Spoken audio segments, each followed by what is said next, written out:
So we are going to today talk about how forests are the custodians of life, as in, you know, how are they responsible for all the life that we see on Earth, including our own selves. And okay, so this session is brought to you by, WASP.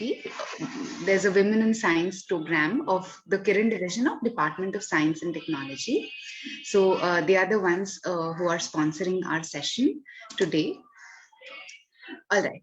So now this is something that is needless to say, that forests are incredibly beautiful, right? And I'm sure a lot of you must have been, to many forests, or even once if you've been to a forest, that experience must have stayed with you. And we'll come to that. We'll talk about that as well. And of course, lots of, we all get so curious. जब भी हम किसी जंगल में जाते हैं, everything about the forest, I think we can also see how our personalities change when we are in a forest. And so just to begin with, we'd like to, we can't physically transport all of us to a forest right now, but with the help of the internet, we can at least, listen to some of the sounds that are present in the jungle.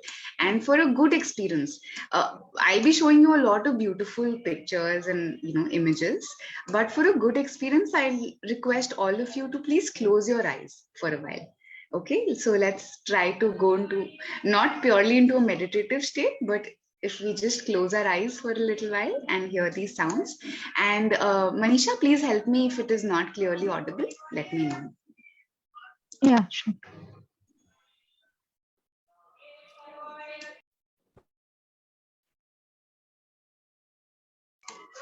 Is it audible? Yeah, volume shared नहीं है Apoorva. Okay, I'll just see how to do that. Somebody's is on, so if we all can mute ourselves except for the person speaking, it would help. Thank you. Oh, this is on mute. No. Exactly. Is it audible now? Audible. Good. Full screen kar do.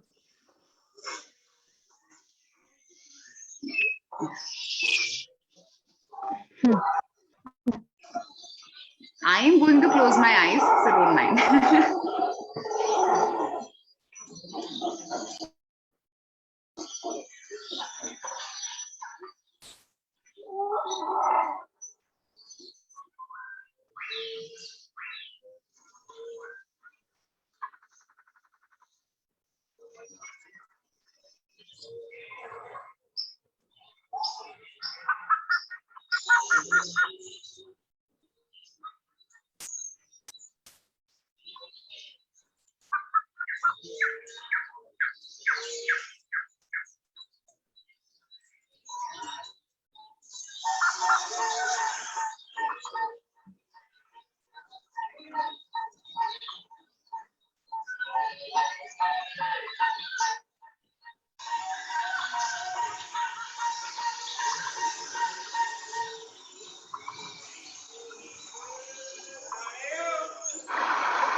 Yeah.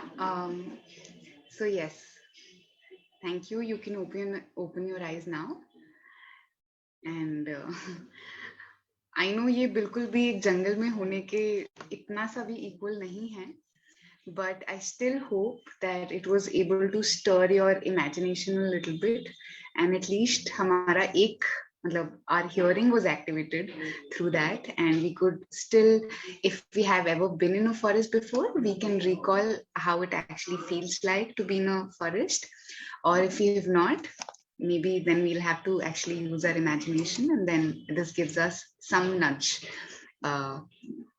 So were some of the sounds relatable, or how did you feel? If someone would like to share. And so you are allowed, since it's a small group today, you are allowed to unmute yourself, so you don't have to ask for my permission.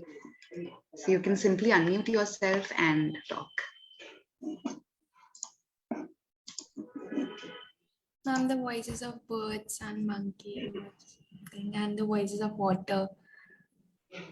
Yes. That was very relatable. And it also tends to have a very soothing, a very calming effect on all of us. I'm talking for all. I don't know. Because I really believe that it really refreshes you in a manner that no other thing can. All right. So in between, please let's try to make it an interactive session and talk as much as possible. If you have anything to share, I'll be asking questions, of course. So please participate, answer those questions. And if you have questions of your own or experiences of your own, do share. All right. And So it would be nice if you can keep your video on at least for some time. It's nice to look at your beautiful faces, and then we come to know what we are talking is you're gaining from it. So it will be nice if you can keep your videos on. Yeah, that request has been made, but the hesitation. Yeah, so really, everyone, please, if you can switch on your videos, that will really help us a lot. Thank you, Kajal. Yeah. Okay, so I'll go back to the. Wait, I need to go into the presentation. We promise you'll feel really good at the end of the session. Yeah, absolutely. All right, so here are a few more sounds, and of course, you're welcome to close your eyes again. And this time we are going to hear the sounds that are present in a forest at night. Usually we, if we have ever been, it's usually during the day that we are present in a forest, but these are some of the sounds that we can hear from night.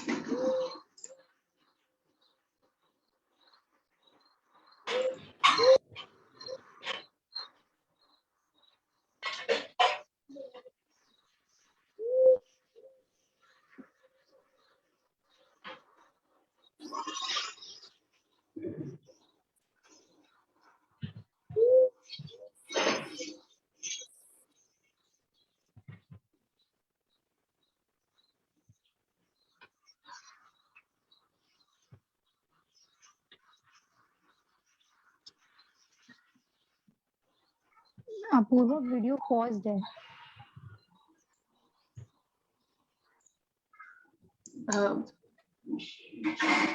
आवाज नहीं आ रही थी क्या?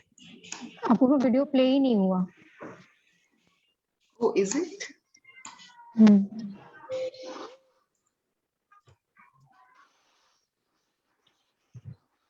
Manisha, इसमें ना still है, the image is still and the video, the audio is playing. Okay. Audio तो आ रहा था ना? नहीं, कुछ थोड़ा थोड़ा था, बट इतना कुछ क्लियर नहीं था. Let's see. Okay.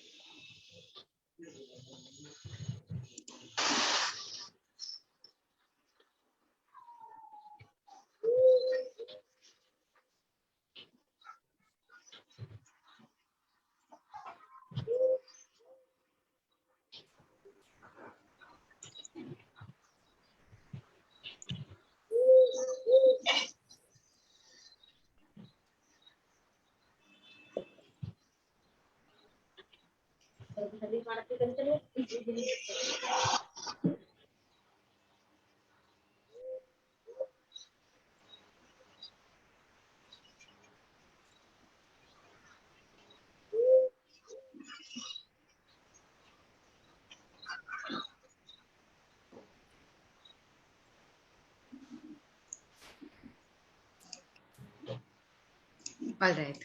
So these are long repetitive sounds, but can you, were you able to hear how different they were from the day sounds that we heard earlier?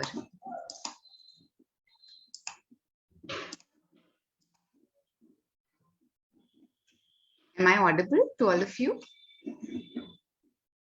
Yes, ma'am. Okay, yeah. Yes.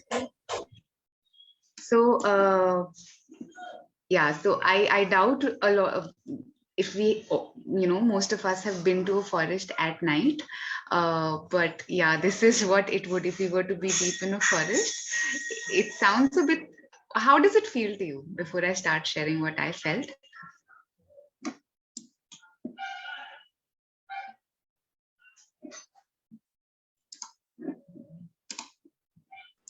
It was giving a night vibe because of the sound of owl. Yeah, yes, of course. And slightly scary also, probably because of all the movies I've seen. Right. Yeah, very spooky, very spooky. But yeah, that is the reality. That is exactly how it would sound in a forest at night, especially a well habited, like a forest with a lot of wildlife, would definitely sound like this. Okay.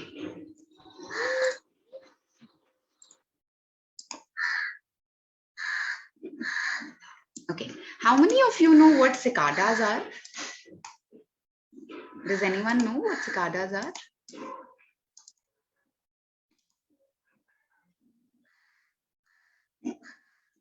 And you can either unmute yourself or you can talk on chat.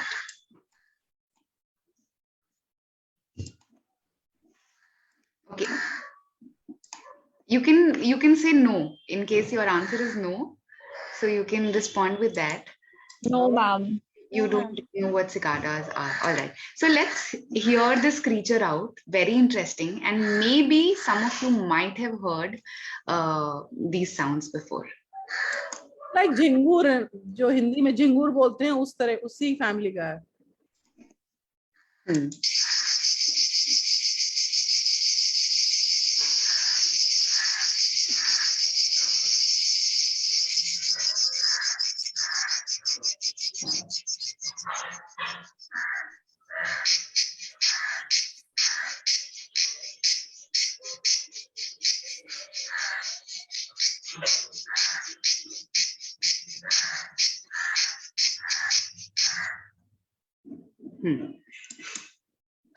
Something similar, something that you have heard before. Yes, ma'am. Yeah. रात में आती थी ये बातें, बारिश के time में रात में. Sounds similar to cricket, but I can share my experience with cicadas. So in Himachal, in the month of March, around March and April, on onset of summers. So these are beautiful creatures. They're not exactly the ones that we saw in the video. I mean, they are also cicadas, but the ones I'm talking about, they were absolutely beautiful insects, and they would be present in hundreds and thousands of numbers. And एक साथ ये इतनी आवाज करते हैं that it is so loud that if you pass through that forest area, all you can hear is cicadas. And it's just so wonderful to to be present with that sound, to hear that sound. So yeah, so these are, if you were ever to visit a forest when cicadas were present, it is going to be a completely different experience. Okay. Yeah. So again, definitely, how many of you can actually resonate with this statement that a forest can actually fill our hearts with calm, peace, and wonder? Agreed.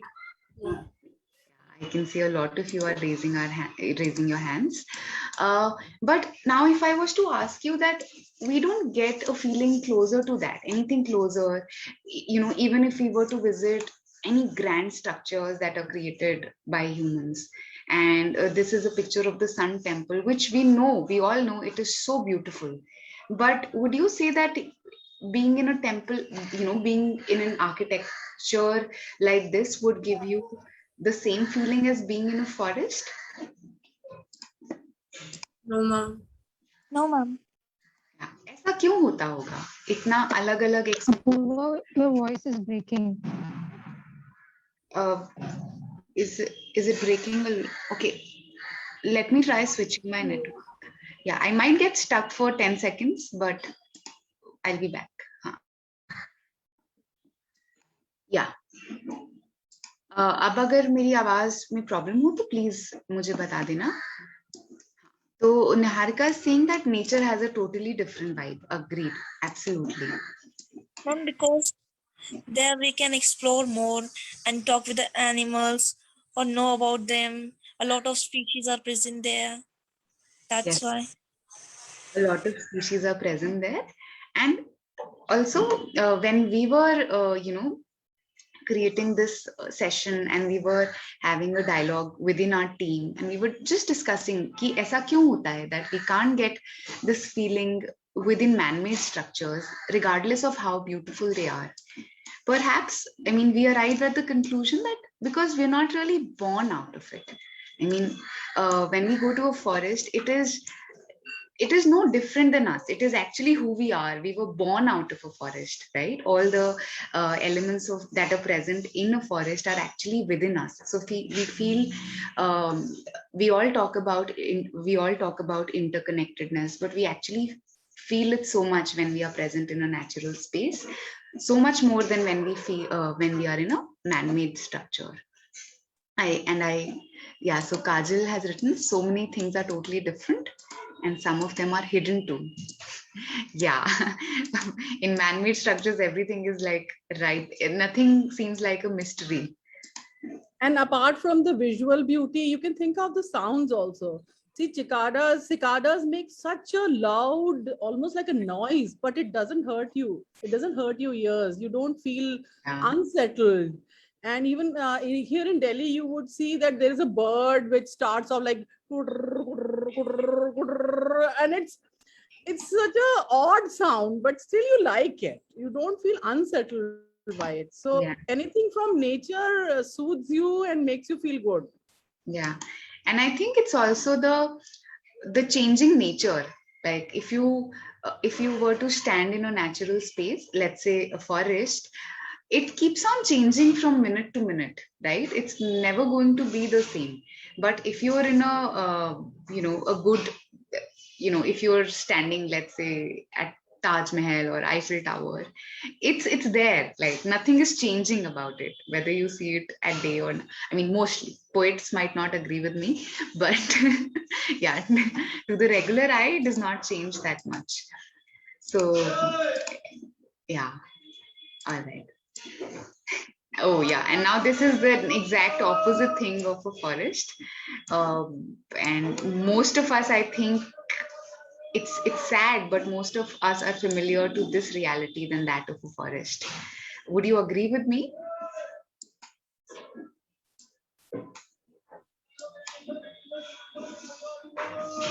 Yeah.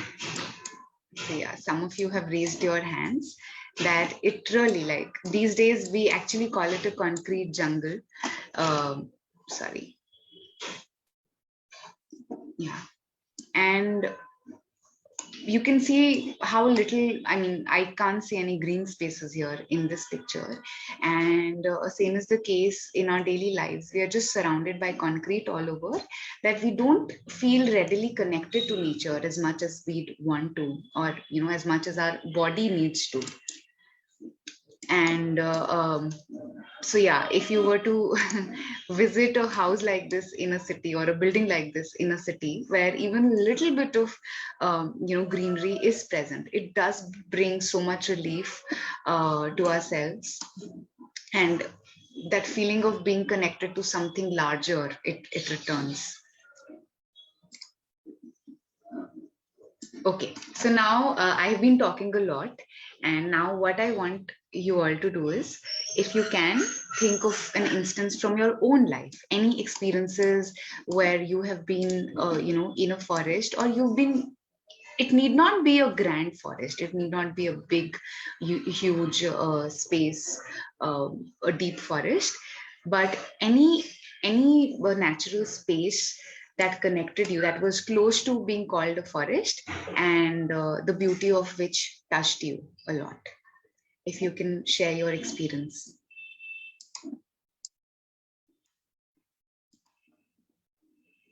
And this, I would suggest, don't do it.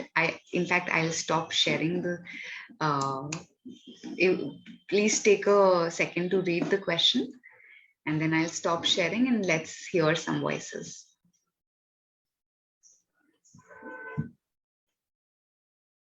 Okay, so an instance from your own life where a forest's beauty touched you deeply. Okay, so हम video on करने को कह रहे हैं, यहाँ पे सभी ने ऑफ करके उल्टा ही हो गया. हमें लगता है जाके जंगल में ही सेशन लेना पड़ेगा. अरे बिल्कुल, मेरा तो इतना मन कर रहा था आज सुबह. एक पास में गार्डन फॉरेस्ट है, forest garden kind of a place, but the technology. Friends, it's a beautiful session. It's one of our favorites. Actually, we all belong to different subjects, but this is one of our favorite sessions. So it would be really nice if you could open up your videos and share any instance where you have gone and you felt something special in a forest, the sound or the smells even. Even the smells are enticing. Kajal, you respond every time. Thank you. So, ma'am, I'm gonna share one or two instances from my life. Actually, every year we went to our village, which is in UP, a proper village. Now it has developed, you know, a little bit like proper electricity, cemented houses and all, like a city. But still there are fields and little jungles. So once जब मैं छोटी थी तो मुझे जंगल में जाना बहुत पसंद था. मीन्स मतलब आई ऑलवेज गो, किसी भी बहाने से कुछ भी बोल दो. लाइक अगर कोई दोपहर में खाना लेके जा रहा है, means my grandfather is a farmer and so. Kajal, Hindi में ही बोलो, अच्छा लग रहा है. Okay ma'am. सो वो मतलब ऑब्वियसली फार्मर है तो पूरा काम करना पड़ता है, लाइक जंगल जाना, प्रॉपर काम करना एंड ऑल. तो मैं उनके साथ हमेशा जाती थी, या दोपहर में कोई खाना लंच लेके जाते हैं, बिकॉज जंगल में तो कुछ है नहीं और वहाँ पे कुछ होता भी नहीं है. तो ऑलवेज अगर वहाँ पे दिन में और रात में रुकना पड़ता है, कभी कभी रात में भी रुकना पड़ता है, लाइक अगर खेतों को पानी दे रहे हैं. तो मैं कई बार जाती थी. मुझे बस बहाना चाहिए होता था कि किसी बहाने से मुझे भी साथ लेके जाएं. सो वहाँ पे मुझे जितना याद है, जब मैं छोटी थी, वो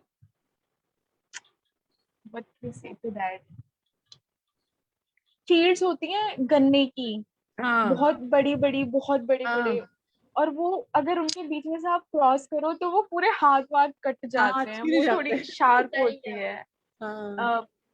आई डोंट नो उसको क्या बोलते हैं, मुझे वर्ड याद तो था. करकंडा. यस, क्या तो बोलते उससे पूरे ईख बोलते हैं आई थिंक. तो उससे पूरे हाथ कट जाते थे, और मतलब मुझे इतनी खुशी मिलती थी कि मैं अगले दिन फिर पहुंच जाती थी अपने हाथ कटवाने. दैट वाज द सबसे वो मेजर पार्ट है जंगल की, उसका फील्ड का. और एक जंगल टाइप है, बिकॉज ये तो फील्ड हो गई. एक जंगल था हमारे खेत के पास में ही है, मतलब स्टिल दैट इज देयर. तो वहां पे एक थोड़ी ब्रॉड लेक टाइप होती है ना, उसको नॉट प्रॉपर लेक बट वैसा कुछ होता है. वेटलैंड टाइप का. हाँ, वैसा कुछ होता है. तो आई वाज वेरी क्यूरियस कि मुझे इसको क्रॉस करके जाना है. और उधर मतलब उसको क्रॉस करके एक और खेत थे हमारे हैं, मतलब तो वहां पे जाना था. तो मतलब मेरे को इतना, मतलब मुझे बहुत खुशी मिलती है नेचुरल चीजों से. स्टिल अभी भी कहीं जाना हो या वीडियोस में माउंटेन्स, और कभी मेडिटेशन म्यूजिक सुनो तो फॉरेस्ट की या रेन की साउंड सुनने में, तो मुझे वो क्रॉस करनी थी. तो मतलब मैं बहुत एक्साइटेड थी. मेरे चाचू मेरे साथ थे उस वक्त, तो वो तो आगे निकल गए. उन्हें लगा कि मैं इतनी एक्साइटेड हूँ तो मैं क्रॉस कर लूंगी. तब मैं, मतलब ऐसा नहीं था कि मैं डूब जाती हूँ उसमें, but still I was, I think 15 or 16 at that time. तो जैसे जैसे मैंने क्रॉस करना शुरू किया और लाइक वो शाम का टाइम था, तो थोड़ी साउंड्स लाइक वैसी होती है 6-7 बजे के आसपास, थोड़ी सी डरावनी, मतलब लिटिल स्केरी। तो जब मैंने पानी में पैर रखा तो मुझे मतलब ऐसा लगा कि कोई नीचे से खींच लेगा, या कोई या तो मछली या सांप या कुछ आ जाएगा। तो मैं वापस भाग गई। तो मतलब मेरा ये था कि मुझे ये चीजें मतलब अंदर में मतलब चीजों को थोड़ा सा डर लग रहा है, बाहर से बहुत अच्छा एंजॉय करती हूँ। मतलब मैं बैठ सकती हूँ लेक के पास, पूरे टाइम खेल सकते हैं हम। अगर दोस्तों के साथ जाते थे, जो वो रिवर होती है उसके पास में ना बहुत सारे, मतलब बहुत सारे वाटरमेलन एंड मस्कमेलन, खीरे, ककड़ी एंड ऑल। तो बहुत सारे वो होते थे, तो वहां पे बैठ के हम खाते थे। लेकिन that day when I cross that lake और वट एवर दैट इज, तो मतलब मुझे थोड़ा डर लग गया। फिर मैंने कभी उसको क्रॉस नहीं करा, but I still want to go there and like sit and watch everything, but अभी क्रॉस नहीं करना। So that is my experience. Thank you. Thank thank you, you. Thank you Kajal. आपने सबके लिए तो नहीं कह सकती, बट आपने मुझे ट्रांसपोर्ट कर दिया अपने गांव में थोड़ी देर के लिए। Thank you ma'am. हाँ, अब बिल्कुल इमेजेस आने लगी दिमाग में। बिल्कुल बिल्कुल। हाँ, thank you Kajal. Even I relive that moments, मतलब now I feel really happy and आप अभी दिल्ली में रह रहे हो? या कैसे रह रहे हो? कोई और शेयर करना चाहेगा? हाँ, Yes, ma'am, I would like to share. Thank you अच्छा। Vaishali. There's a place called Sundarban in Delhi. Have you visited it ever? Which place? Sanjay one? Sundarban. Yes, हाँ ma'am. हाँ, वसंत कुंज के पास ना? Sanjay, Yes, I think Sanjay one आप कह रहे हो ना? yes, ma'am. Sanjeevan. हाँ हाँ हाँ, सुंदरबन तो मैं वहाँ वेस्ट बंगाल हाँ, पहुंच गई। हाँ संजीवन। हाँ तो वहां पे जो जाने के बाद अंदर जो है बहुत ज्यादा ग्रीनरी है, और जो मतलब वहां पे ऐसा लगता है खो जाएंगे हम अंदर, वो इतना कंफ्यूजिंग है ना। बिकॉज वहां पे जाने के लिए एक एलिवेटेड एरिया भी है, बिकॉज हमें वहां पे जाना था। बिकॉज वहां पे जब एलिवेटेड एरिया पे जाते हैं जो व्यू दिखता है वो बहुत अमेजिंग होता है। तो वहां से पहले वो बीच में से रास्ते में से जाना होता है, जो कि एक तरीके का भूल भुलैया मेज टाइप का ही है वो। और उसमें से हमें वो फाइंड करना, वो एलिवेटेड एरिया जहाँ पे हमें चढ़ के थोड़ा, हिल तो नहीं कह सकते, बट हाँ वो थोड़ा एलिवेटेड हाइट पे, तो थोड़ा ट्रैकिंग टाइप हो जाती है। उस पे हम चढ़ के जाना होता है, बहुत स्टीप एरिया है वो, मतलब बहुत केयरफुली मैं जाना पड़ता हाँ है। हाँ, तो हम कोइंसिडेंटली वहां मैं पे गई हुई हूँ वहां पर। हाँ yes ma'am, I visited I guess last year. तो वहां पे जाने के बाद हमने देखा इतना ब्यूटीफुल गार्डन भी था उसमें, और इतने अच्छे मतलब पौधे लगे हुए थे। और जब हम ऊपर गए उसके बाद जो पूरी तरीके से दूर दूर तक ग्रीनरी दिखाई दे रही थी हमें, तो बहुत अमेजिंग व्यू था। और वहां से मतलब एयर भी इतनी फ्रेश एयर थी, वहां पे इतनी अच्छी हवा चल रही थी, तो इतना एक अलग ही फील आ रही थी।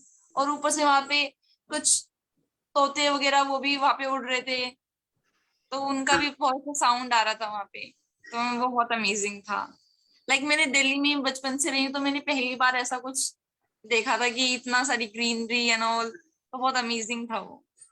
हाँ, दिल्ली में भी अगर आप एक्सप्लोर करेंगे तो बहुत पॉकेट्स में, जैसे संजय वन तो एक है, but with in Delhi also आपको कुछ तो ये मैंने गूगल मैप्स पे अर्थ व्यू लगा के ना बहुत देखा है। मैं ग्रीन कवर ढूंढती रहती हूँ दिल्ली के, दिल्ली में कहाँ कहाँ है। एंड फिर आप उन प्लेसेस पर विजिट करोगे तो एक्चुअली मतलब they are very close to forest, and Delhi has a lot of forest gardens also. ठीक है, तो जैसे आप संजय वन का एग्जाम्पल ले रहे हो तो that is one of the places. तो ऐसे ही और भी बहुत ज्यादा हैं, एंड आसपास भी वाइल्ड लाइफ सेंचुरीज भी हैं।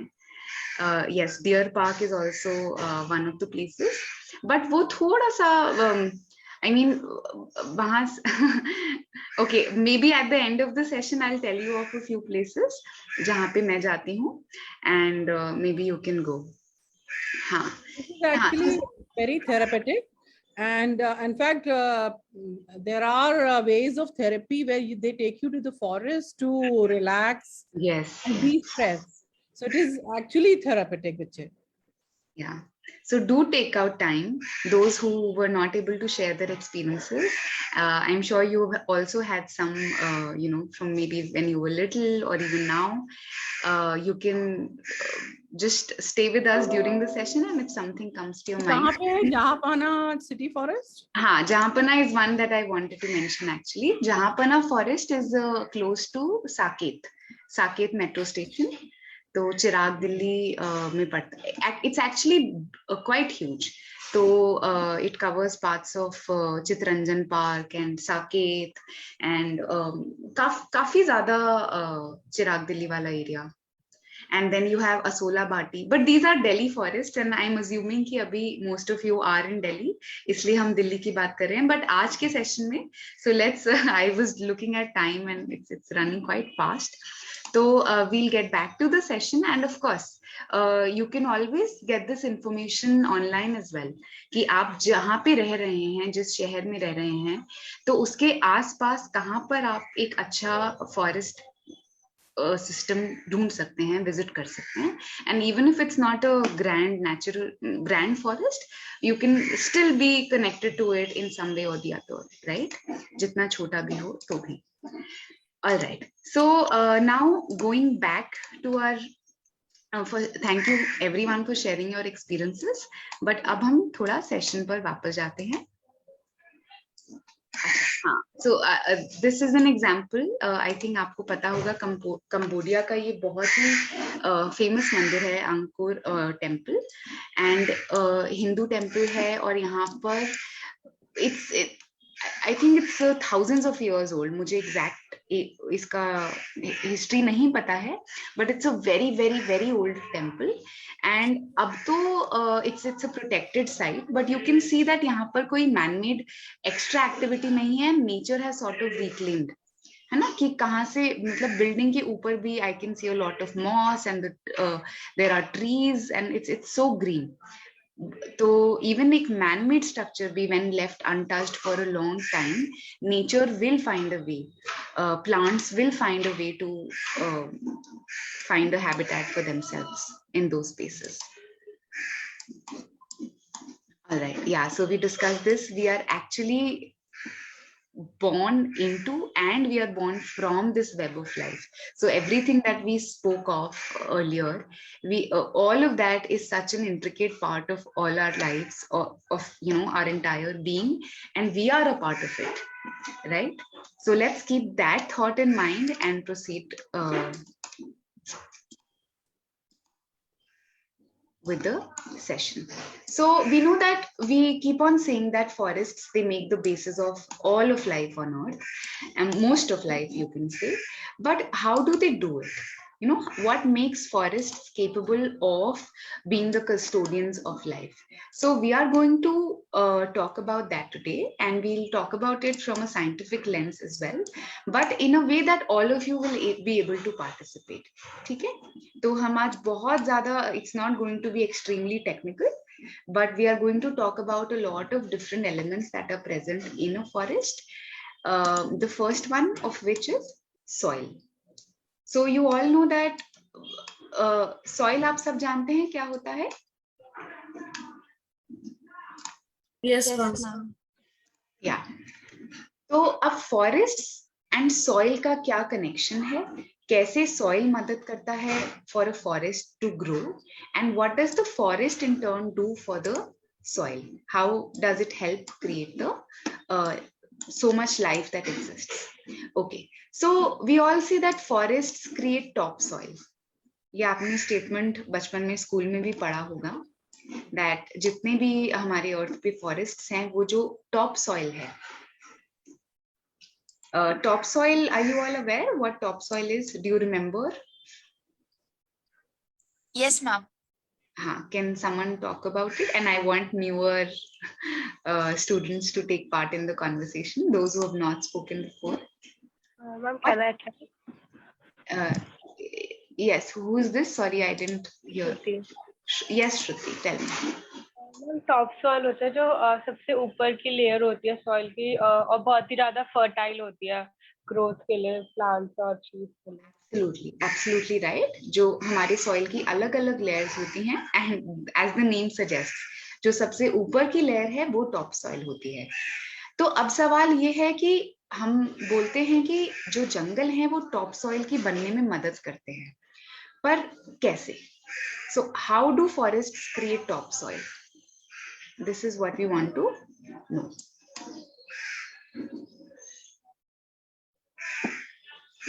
Can anyone take a guess?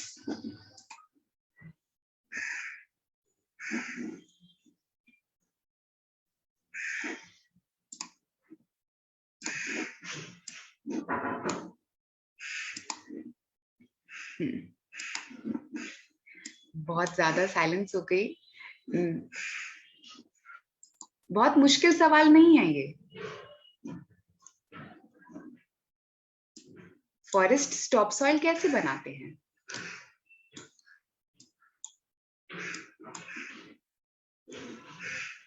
जो लीव्स फॉल हो जाती है वो डिकम्पोज होती हैं.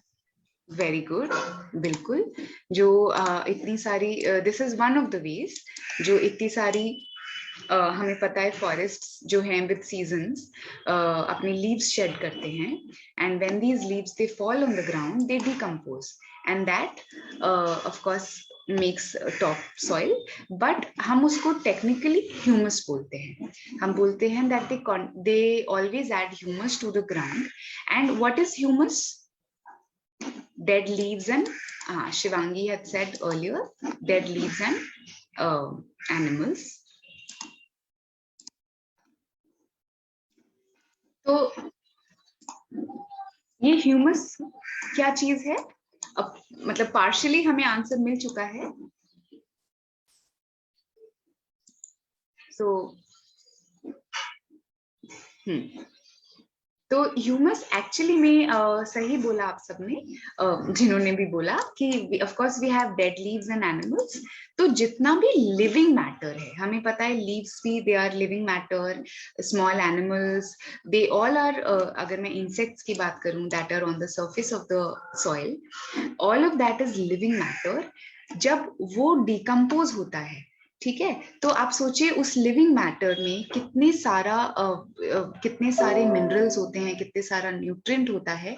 All of that mixes with the soil and it makes that top layer, जो शुरू का ऊपर का लेयर है, उसको वो बहुत फर्टाइल बना देता है, और उसी चीज को हम ह्यूमस बोलते हैं. बट अब ठीक है, तो हम जब बोलते हैं कि ये डिकम्पोजिशन चलता रहता है डेड लिविंग ऑर्गेनिजम्स का, प्लांट्स का, एनिमल वेस्ट का, वो फर्टाइल होने में हेल्प करता है सॉइल की, तो ये काम तो मैन्योर भी करती है ना? या so we know that manure is also, all of you know, हम बोलते हैं कि हम जब अपने गार्डन में या फिर खेतों में बहुत ज्यादा हमें मैन्योर की जरूरत होती है.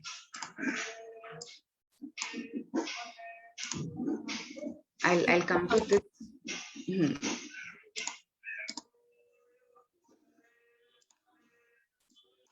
ठीक है, तो आई थिंक मैन्योर का conversation is a little ahead. So first let's talk about what humus is doing. तो बेसिकली जितना भी न्यूट्रिशन रिक्वायर्ड है in the living matter, that gets recycled, है ना? आपको पता है कि कभी भी कोई भी मैटर वेस्ट नहीं जाता, मतलब it can't be completely destroyed. तो जो भी मैटर है, if one organism dies, all the matter that is present in that living organism, it is going to be utilized for other functions. It can be present in the soil, it can be used to create other मतलब become a part of other organisms. तो ये सारा जो recycling का process है, ये चलता रहता है in nature, and it's the process is so active in forests, right? हाँ, तो this process of recycling continues to happen. और ये किसके थ्रू फैसिलिटेट होता है? ये पूरा जो प्रोसेस है in a forest, it is facilitated with the help of soil. Soil is that bed, soil is that layer that actually absorbs all these nutrients and then transfers it. It makes it available for other organisms to use. ठीक है, तो अब यहाँ पे आप अलग अलग minerals, आपने बहुत सारे मिनरल्स आपको पता भी होंगे, तो बट यहाँ पे वी हैव ब्रॉडली नेम्ड.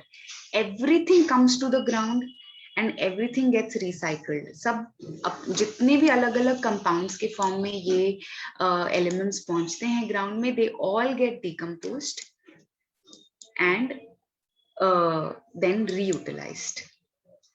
ठीक है, इसमें से आपको जो मेजर मिनरल्स हैं, जैसे हम there's potassium, there's nitrogen, carbon, so all these are some major minerals that get that are available to all creatures with the help of soil. अच्छा, तो अब हमने बात करी that ये decomposition का process होता रहता है, but ये करता कौन है? Who is doing this decomposition? जितना भी dead matter आ जाता है एक बार forest floor पर or any organism that dies, how is it decomposed?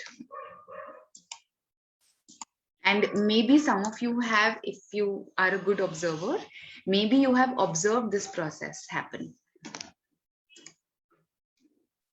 Okay, so I hear Shivangi says insects that are present in the soil.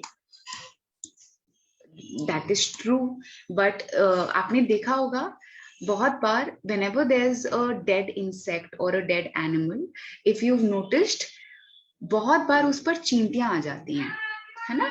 बहुत ज्यादा चींटियां आ जाती हैं, and in fact there's a very interesting video, I don't have it with me right now, but there actually are stages to this process of decomposition. कि जब भी मान लीजिए कोई animal है that dies, even if it's a big huge animal that dies in a forest, उसमें भी there are stages of decomposition. पहले some creatures will come and eat things off, जितना भी fleshy part है they'll consume on that, and then उसके बाद छोटे छोटे there are a lot of ants that will come and feed. तो जितना भी जो fleshy part है या liquid part है that gets consumed, so that will act as a food for a lot of beings, but end में there still is a lot of leftover. ठीक है, तो final decomposition में कौन मदद करता है? मतलब the entire form of that being changes. Yes, so microorganisms living and bacterial decomposition, microbes. So microbes may be दो बहुत important. So microorganisms is a very big umbrella term जिसमें बहुत सारे microorganisms exist करते हैं, but यहाँ पर decomposition में जो primary role play करते हैं वो होते हैं fungi and bacteria. ठीक है? So these are the major decomposers that we find in the soil. तो अब एक और सवाल जो आप सबके लिए है, that हम humus की बात कर रहे थे, which is the layer of the topsoil. So what is the difference between humus and manure?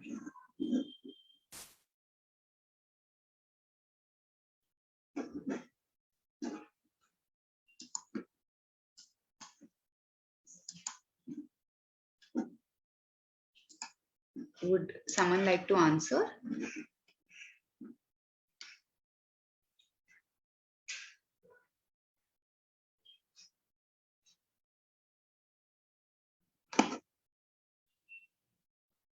And especially जो बच्चे गांव में रहे हैं, गांव में पले बड़े हैं, they might be at least manure हमने तो किताबों में बहुत सुना है, but to actually see how manure is being used on ground, maybe that will give you some idea. Humus is natural and automatic, which is also good for soil. Absolutely. Humus बनाने में कोई भी human intervention बिल्कुल भी नहीं है. Manure is a waste matter of animals, right? But you can also mix waste products from plants in manure. हाँ, तो हम कभी-कभी हाँ तो see, तो these are हाँ exactly these are the kind of answers that I was expecting. But बात ये है that manure can also be present in nature. हम बहुत ज़्यादा create करते हैं, but manure is a term that is used for living matter that is decaying, that is decomposing. अभी वो process उसमें continue हो रहा है.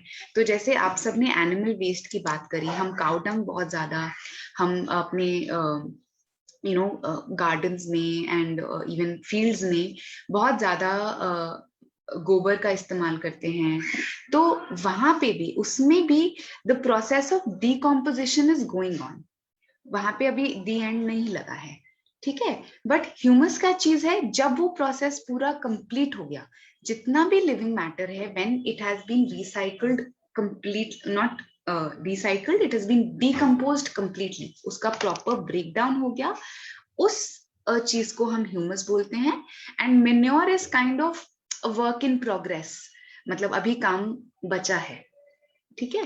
एंड नेचर में एक बात याद रखिए कि मेन्योर हम तो बहुत deliberately we'll get a lot of cow dung, and उसमें मतलब समटाइम्स अगर कोई प्रॉपर खेती करते तो उसमें रेशियो फिक्स कर लेते हैं कि अच्छा इतने पत्ते होने चाहिए, इतना काउ डंग होना चाहिए, इतने वर्म्स होने चाहिए, तो हम वी बहुत scientifically we prepare it, but in nature no one fixes that ratio, it is a very natural process, whatever is available will be decomposed, ठीक है।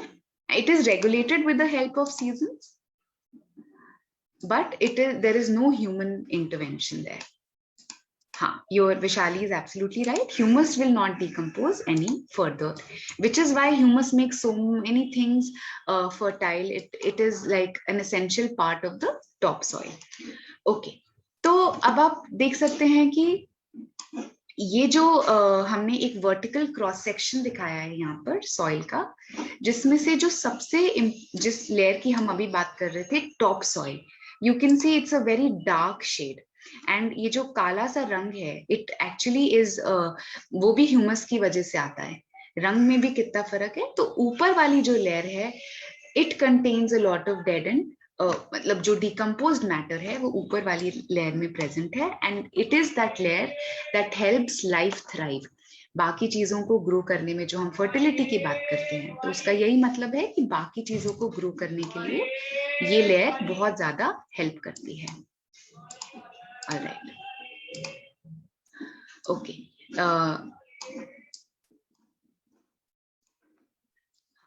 तो अब टॉप सॉइल का एक और इम्पॉर्टेंट बात होती है that it is porous. Porous आप समझते हैं, इसमें बहुत सारी हम बोलते हैं ना, कभी कभी आपने अगर किसी पाउडर को पकड़ा हो या मिट्टी को ही अगर आपने हाथ में, बहुत दरदरी सी होती है उसमें, it's not very compact, it's not like a ball of clay.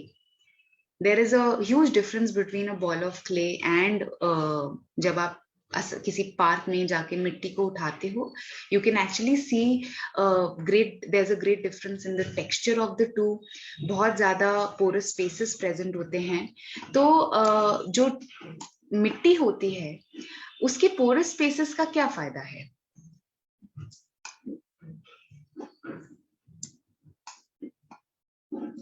मिट्टी में इतने ज्यादा जो पोरस एयर स्पेसेस हैं, उनका क्या फायदा है? हम एयर ट्रांसपोर्ट जो होता है रूट्स के लिए, उसके लिए इम्पोर्टेंट होते हैं वो पोर्स। हाँ, there is a lot of air that gets trapped in these pores, air that is present, and बहुत ज्यादा you're right, नाइट्रोजन मैटर का, हाँ, मैटर का ट्रांसफर पॉसिबल हो पाता है because of these little void नहीं कहेंगे, but air hole, air gaps. But also it एक बहुत इंटरेस्टिंग चीज, it also supports a lot of life, right? Just those gaps in the soil, वो भी किन्हीं और क्रीचर्स, मतलब उनके लिए आप सोचिए, अब हम बहुत ज्यादा छोटे क्रीचर्स का स्केल नहीं इमेजिन कर पाते हैं, but if you were to just close your eyes and imagine yourself to be the size of an ant, right? तो आपको ह्यूमन एंगल से जो इतनी छोटी सी स्पेस दिख रही है ना, for an ant it would be like a giant, it would be like a globe, कि कितना अच्छा यार, ये तो this is like a very good place for me to live, मेरा ये this is going to be my residence. So it allows, it provides a great habitat for so many creatures, right? And also because अगर clay होगा, अगर आप एक ball of clay में आप बीज उगा दो, ठीक है, आई मीन प्लांट्स तो इतना, मतलब it's so difficult to understand plants and I am very sure some of them will grow, but in general हमें पता है when seeds germinate, they start germinating, उनका पूरा they after germination when they start developing roots, तो roots को क्या चाहिए? Roots को भी तो space चाहिए. Now imagine a ball of clay where everything is tightly packed. तो या तो वो लाइट होगा तो the root will break it away and then grow. But अगर बहुत ज्यादा compact and it's very solid, तो roots को तो grow होने के लिए जगह ही नहीं मिलेगी. Roots are not going to get that space to spread. तो टॉप सॉइल के पोरस होने का रूट्स के लिए भी बहुत फायदा है. They get that space to grow and spread themselves as far as possible. Meeta, are you saying something? You're on mute. Makes it a friendly place for living things to grow and a very nice habitat, you said. Yeah, absolutely. तो and again अब अभी तक तो हम बात कर रहे हैं कि सॉइल कैसे मदद कर रहा है ना, बट इन टर्न जो पेड़ों के रूट्स हैं उन्होंने भी तो इस सॉइल को पकड़ा हुआ है ना. This habitat that we are seeing, soil is important not only for trees but so many other creatures. And what are trees doing? What is the forest doing in general? It is holding the top layer of the soil together. ठीक है. Otherwise अगर trees नहीं होंगे तो ये हम बहुत बार पढ़ भी चुके हैं, इतना ज्यादा आजकल तो न्यूज में भी है about soil erosion, that everything is going to, जितना भी ये जो इतना ज्यादा फर्टाइल लेयर ऑफ सॉइल जिसपे इतना जीवन निर्भर करता है, ये लेयर एकदम बह जाएगी with the wind and water. It will not exist. And what a great loss for all life. हाँ, तो रूट्स की मैंने बात पहले भी करी, दैट आपने देखा होगा दैट पेड़ों को इन जनरल हम खेतों में पानी देते हैं, हम अपने गार्डन में पेड़ों को पानी देते हैं, प्लांट्स को पानी देते हैं, बट इन जनरल जो ट्रीज अवेलेबल, मतलब जो फॉरेस्ट में ट्रीज हैं या फिर आप देखेंगे आपके स्ट्रीट में भी जो ट्रीज होती हैं, उनको तो कोई रेगुलरली पानी देने नहीं आता है ना. They are solely dependent on rain water. And अब रेन वाटर हम आगे जाके पानी की भी डिटेल में बात करेंगे, बट जो रूट्स हैं उनके पास एक ही ऑप्शन है, and that is to spread as much deeper in the ground as possible so that they can obtain water from the ground, because a lot of water, we'll talk about it in a few minutes, that a lot of water is available under this soil that we just spoke about, and roots need to reach that point. ठीक है. सो अगर हमारा ground porous है तो वो roots के लिए भी मददगार है. रूट्स पहुंच सकती हैं पानी तक when they are looking for water, and जब रूट्स इतना डीप फैलेंगी तो ऑब्वियसली बात है they are also holding the soil together. जिस सॉइल से वो पास कर रही हैं, आपने रूट्स को भी अगर कभी ध्यान से उनके फोटोज भी देखे हैं, बिल्कुल जकड़ लेते हैं उनके बीच, मतलब एक तरह से वो it's like soil and the roots are living together, दोनों एक दूसरे को कहीं नहीं जाने देते. हाँ, तो this is what we spoke of about earlier, soil erosion, कि ट्री रूट्स नहीं होंगे तो ये बहुत छोटा सा यहाँ पे एक पैच दिखाया गया है जहाँ पे पेड़ प्रेजेंट नहीं है. तो आप देख सकते हैं कि वहां पे बहुत इजीली लैंडस्लाइड्स में ये बहुत ज्यादा, चलो landslides is natural, but even with deforestation ये होता है soil erosion. Okay, so this very interesting experiment. तो यहाँ पर what this person has done, इन्होंने 3 प्लास्टिक के बॉटल्स लिए हैं और तीनों में ही अलग अलग चीजें भरी हैं. तो जो राइट मोस्ट है वहां पर सिर्फ सैंड है, ठीक है, सिर्फ मिट्टी है, कोई भी वहां पे ग्रोथ नहीं है, कोई वेजिटेशन नहीं है. बीच वाले में सिर्फ वुड एंड लीव्स है, there's nothing else, and the leftmost one you can see there's vegetation present there, there is a lot of grass, उसी मिट्टी के ऊपर उन्होंने उगाया है. and now this person is going to pour water from each of these on each of these bottles. So let's see what happens. And now it's coming out. Okay, I'll rewind it a little. You pour into this bottle as it comes water in, you're going to see the water level rise, तो and we'll अब see what इन्होंने pour happens करना शुरू किया है. with our soil.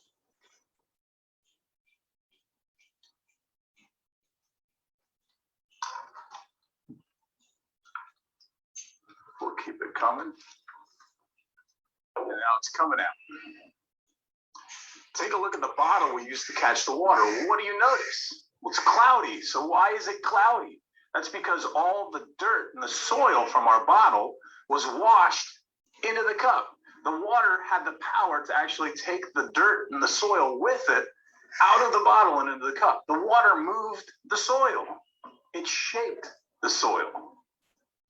So now I'm going to pour about the same amount of water into the next bottle. What do you think is going to happen? The water that we catch, will it be just as dirty? Will it be less dirty? Will we even be able to see a difference? Any prediction? जो लोग video देख रहे हैं, would you want less dirty. less dirty?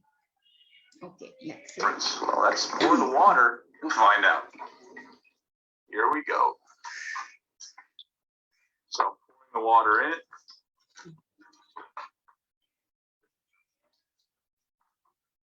Making it rain.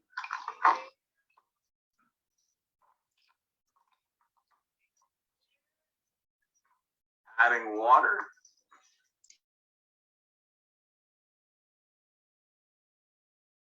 The top. Do we have any overflow? Yes, we do. Stop the rain and see what we have.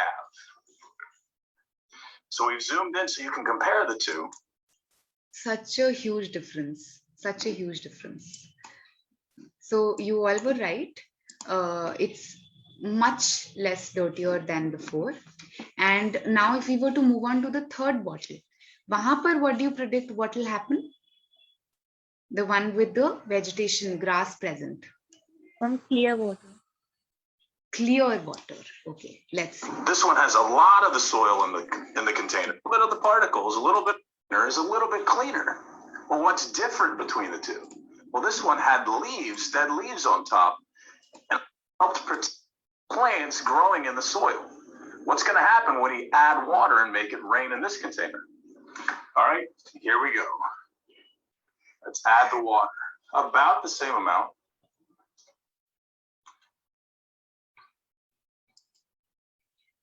And also a prediction about how much water is going to come out. It is going to be clear that we spoke of, but any prediction on the quantity of water? Less water. Okay. Pouring the water in.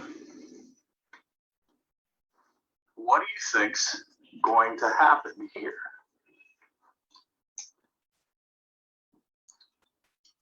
Add a little bit more. Yeah. It's coming out. We're going to stop pouring and see if we can compare what we see. Oh, okay. This stopped for.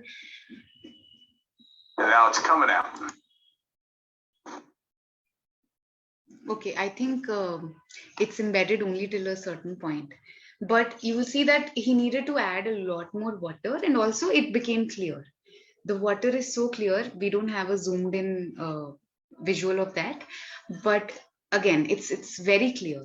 And you can see that the point we were making about roots and the soil. What is the soil doing? What are the roots doing? They're absorbing so much moisture, so much water that is coming through them. And also filtering it, right?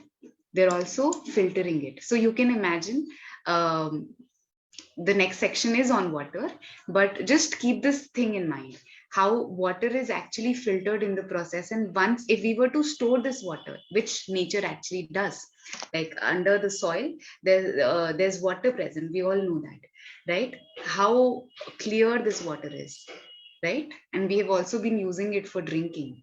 So without any filtration, further filtration. You must have heard the name water table. So there's a whole layer of water under the soil. At And different levels in different places. Yeah. And if you're too curious, you can also try doing this experiment on your own.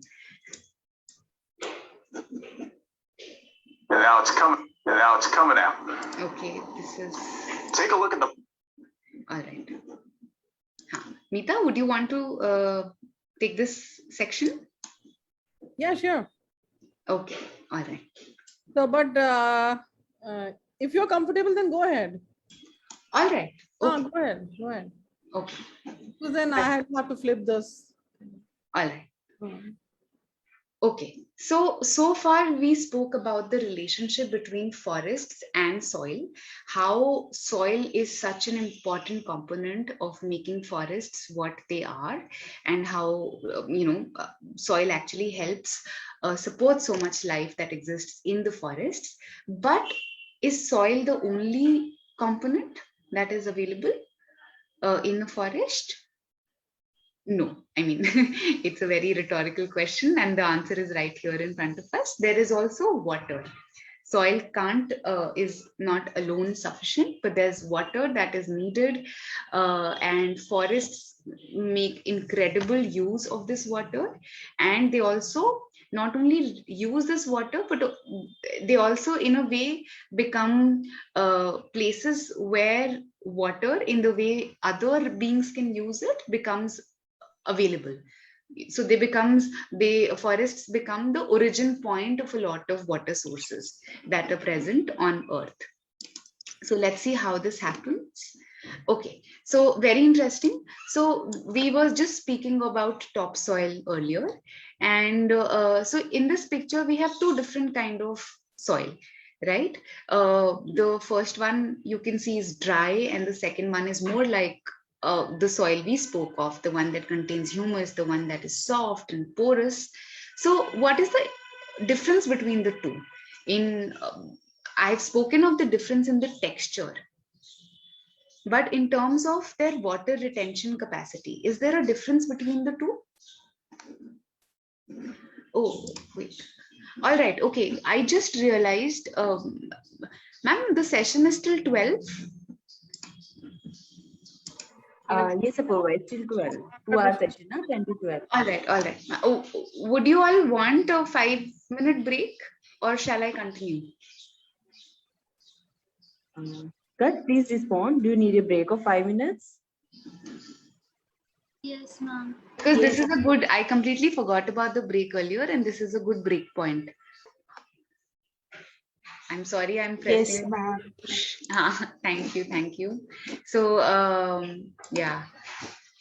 So there's actually a lot of ground to cover, and we are relatively short on time. So I'm going to rush a little. But still, at any point, if you feel that I'm rushing too much or you're not able to follow something, please do stop and let me know. All right. So here we were talking about the different kind of soils present, and one thing very obvious, these two also have a difference in the amount of water they are capable of retaining. So we can see the one on the right, since that is the kind of topsoil we were talking about earlier. So it can absorb a lot of moisture, it can absorb a lot of water that comes through it, right? So the retention capacity is a lot more, which is of course required for any forest, right? So one thing is that we can think of all the forests that are present on earth like a huge sponge. You know what a sponge is, right? Something like a foam that soaks water. So forests do exactly the same thing on earth. Whatever rainwater falls on them, the soil, it helps, the forests will soak a lot of water and then send it deep to the ground. And soak it deep in the ground. So, but what happens to this soaked up water? Because there is a saturation point of the soil also. Even under the soil, there has to be a saturation point of how much water can be held. So this water is continuously. आपने देखा होगा, आप कभी भी किसी जंगल safari पर जाओगे या even mountainous regions, it need not even be mountainous. Even on plains, if you go to a dense forest region, it is so common to see the sight that is shown in the pictures. There's water coming out. There are so many small streams flowing throughout the forest. So, and you would have seen a lot of ponds. We'll talk about wetlands also in a while. So all of this water that is soaked up when it rains, it has to find an outlet to come out. And forests, they aid that process. It is all this water comes out in the form of streams and ponds.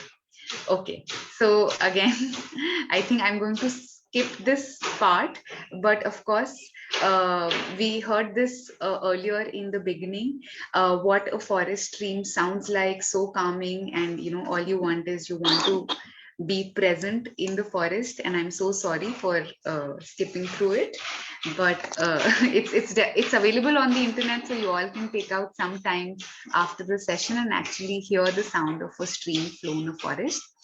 And okay, so this is a very interesting story about so around a decade or 2 decades back.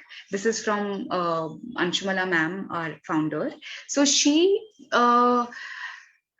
was in Shimla, and she realized that a small town called Siog, it's a place close to Shimla, it gets 1/3 of its water supply, like actually water for all purposes.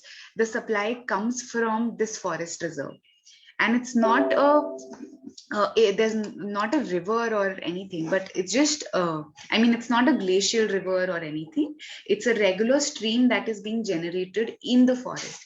And imagine Shimla and surrounding areas are heavily populated. I mean, relatively, they're not like small villages, they are populated. So for them, 1/3 of their entire water supply coming from a forest stream.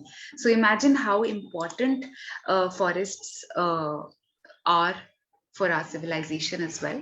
And then we know of the major river systems, and we say that Himalayas are the source, and there's Ganga that originates at Gaumukh in Gangotri, so which are glaciers basically, right? So but in if we look at India, glaciers are present only in the northern region.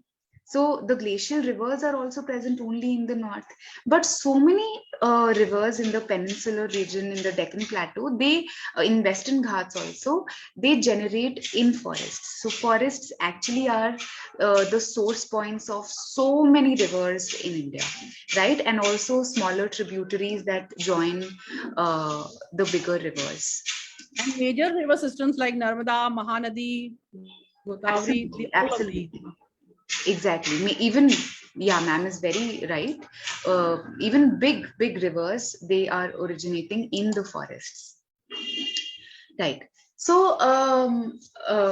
now again, I think Kajal was speaking about such a place, from her village earlier. I'm not sure, but maybe it looked a little, at least the watery part. So you must have seen that a lot of these things, such areas, such marshy areas are present wherever there's a flatland in a forest region. And we call these wetlands. And what is a wetland?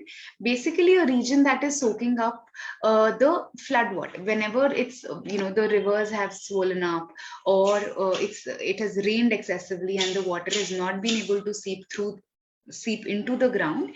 It gets collected on the ground, and it becomes a wetland. And in itself, if you look at just this image, this wetland itself is a powerful source of life, right? All the grass that we are seeing here, technically it's called reed.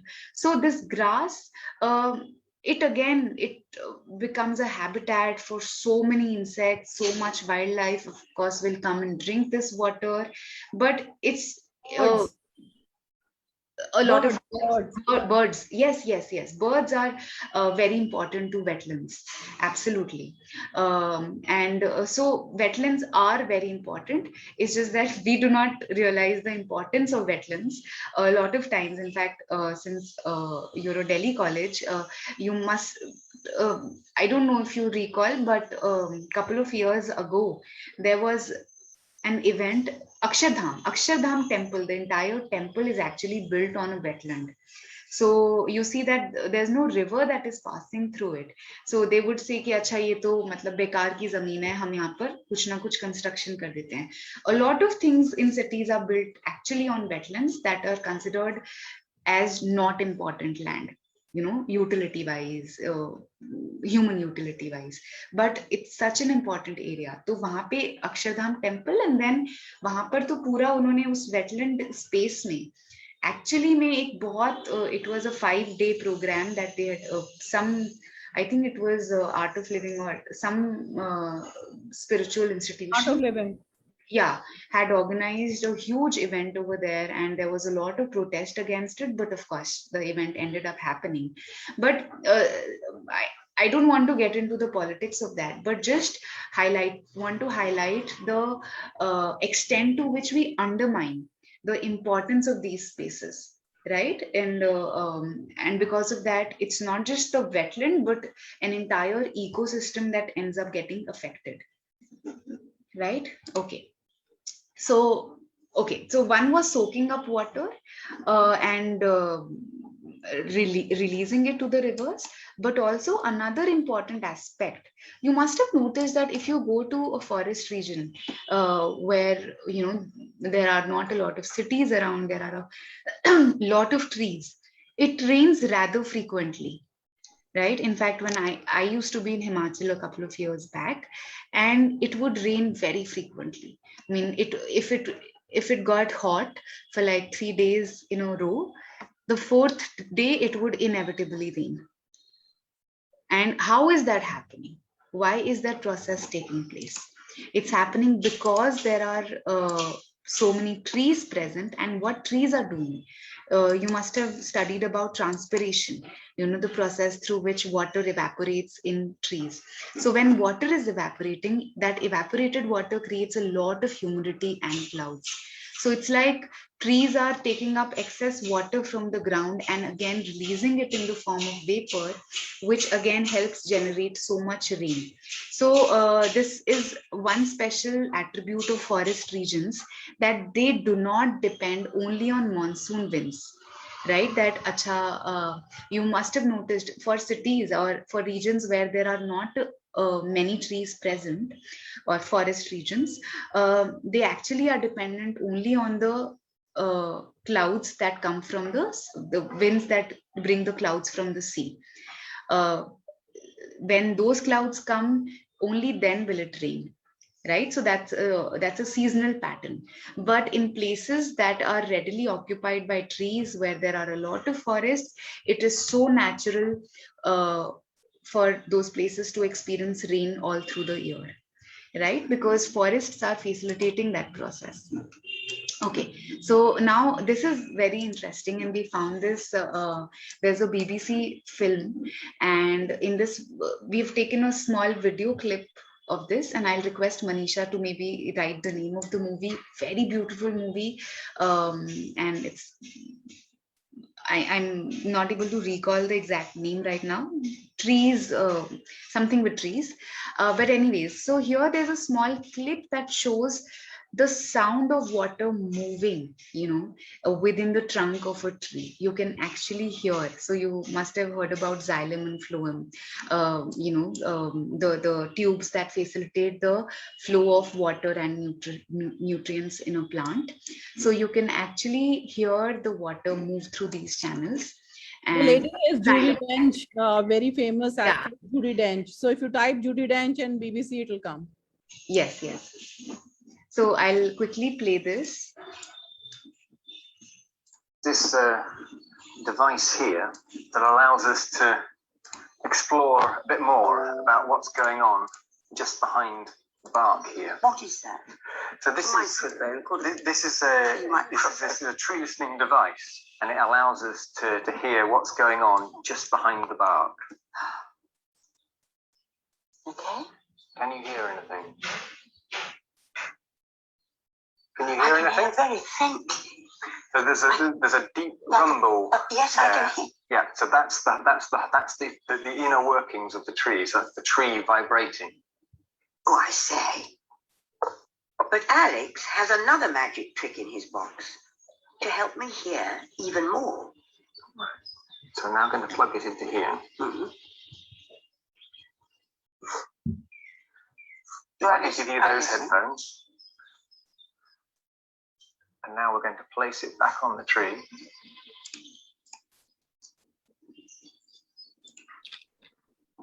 So now we can hear more clearly. There's just the rumbling sound. Oh, yes, very, very clear. Can you hear anything else in the background to the rumble?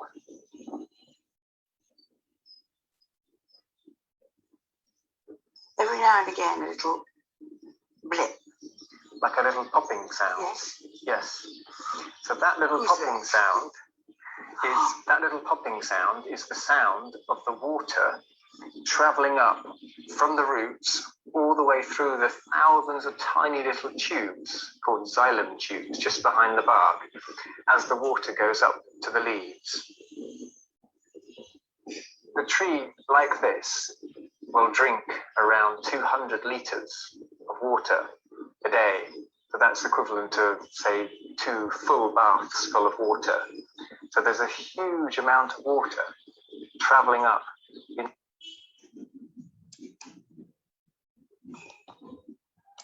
All right. So did you hear that part? Were you able to hear the sound at all?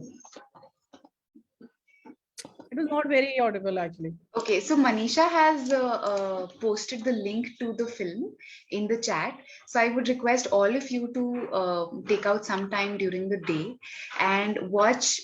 I mean, I would recommend that you watch the entire movie, but if you can't, then just watch that little part where you can actually hear the rumble of the water traveling up from the, and it's again, this is a tree in a garden that is not regularly watered by humans.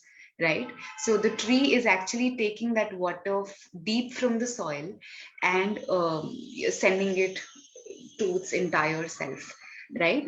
So do hear it. We at JLF are trying to create a device like this. Let's see if we were able to hear some sounds using a stethoscope, but yeah, I mean, we are also trying to create some amplifying device where we can actually make you all hear the sound during a webinar.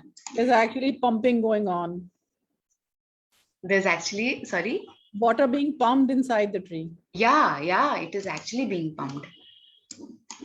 So again, see how little we know about these creatures. Just one point I want to highlight about wetlands here. Human beings don't realize that they act as a stop and check for flooding also. So it is important for us humans also. So if we don't let the wetlands survive, there will be major flooding around cities and which are on the river banks. Absolutely.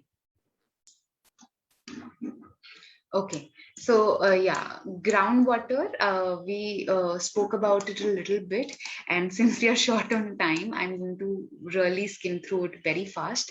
So you know that when it rains, there's water, the soil is going to absorb this water and send it to the ground, right? And it gets collected over there. And so we were speaking of the water table earlier. So this is exactly what it would look like. The unsaturated zone just below the land surface is the one that will not hold a lot of water. So it's unsaturated. Whereas below you have the water table, which is completely full of water. Right, and some of the water will also then come if there's a depression in the ground. It will come on the surface and be available on the surface as well. Right, so a lot of rocks and actually fractured rocks and gravel, बहुत कुछ होता है under the layer of the topsoil that helps store water. Right, and again, this is another schematic diagram of groundwater and water table. So the blue region is the one from where we are actually taking out this groundwater for drinking. We spoke about it earlier that this groundwater is used for drinking purposes, right? And again, so aquifer is a region, you know, you can make out from the picture. So there are a lot of cracks. So there are big huge rocks, and between these rocks there are these cracks that contain a lot of water. So this is actually the spots from where we extract water, right? Yahin se hum wells plant kar, and you can see on the top there are certain houses that are actually taking out water from these aquifers, Or boring wells. or boring wells, right? So you're seeing continuously that forests are so important for human habitation also. So that is the, like, for life itself. Yeah. All right. So again, something we briefly spoke about in the beginning, that the forest, it is never the same. It is never constant. It keeps on changing, varies so much with seasons, and there is, okay, yeah. So there's a video of the Doba forest in summer. Uh,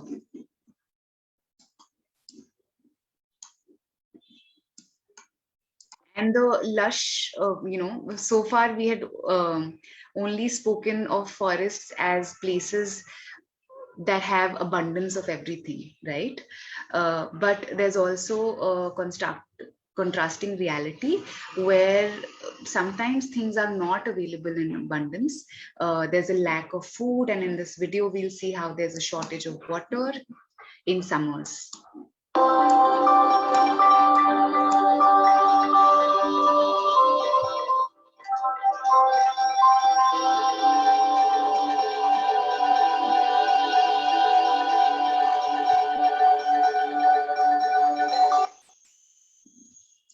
So monkeys, you all know, they live on trees and they feed on so many of the fruits that the trees provide.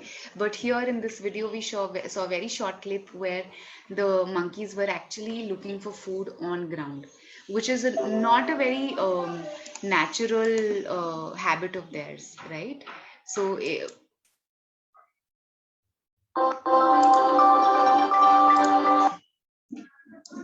see, and now, so that was a visual of the summer, and see what the forest is capable of becoming in monsoons, right? So lots of water available, and thirst is not a problem. Like, how to fulfill thirst is not a problem anymore. So, right. So I wasn't able to spend a lot of time on that, but now I want to spend time on talking about the tiny creatures of forests. So usually when we think of forests and animals, we always have either the big predators or the animals that end up becoming prey. So those are the kind of pictures that come to mind. But we often forget about, the tiny little creatures that are present in extreme abundance in the forests, that actually make life possible, right? So this entire section is devoted to those tiny creatures. And this picture is of some kind of bugs, and these of course they live in the soil, they feed on the leaves, they also feed on the dead material that is available in the forest, they also feed on flowers, nectar, so countless insects, like really uh, present in much more numbers than any other creatures. And earthworms are so important. We know that of course they'll feed on the dead and decaying matter, and they'll excrete nutrients, right? Which ends up making the soil even more fertile. Earthworms are so important that we also use them in creating our, when we are artificially creating manure, we put earthworms, or even in composting, earthworms are used so extensively. So we know that their movement actually makes the soil more porous, and it's kind of like a so what our mixer grinder does, so the earthworms, they do exactly the same thing at a much slower pace, of course, but their presence is extremely important to the ground. All of these are very important for recycling within a forest. Recycling Yes. of matter. Yeah, we spoke about how minerals get recycled, how minerals reach from one organism to the other, including from animals to trees and from trees to animals. So all of that process is facilitated by these insects and earthworms, and of course endless. I mean, these are only a few names that you were able to see on the screen, like beetles and ants and bees, spiders. So many species exist, and they all have a role to play.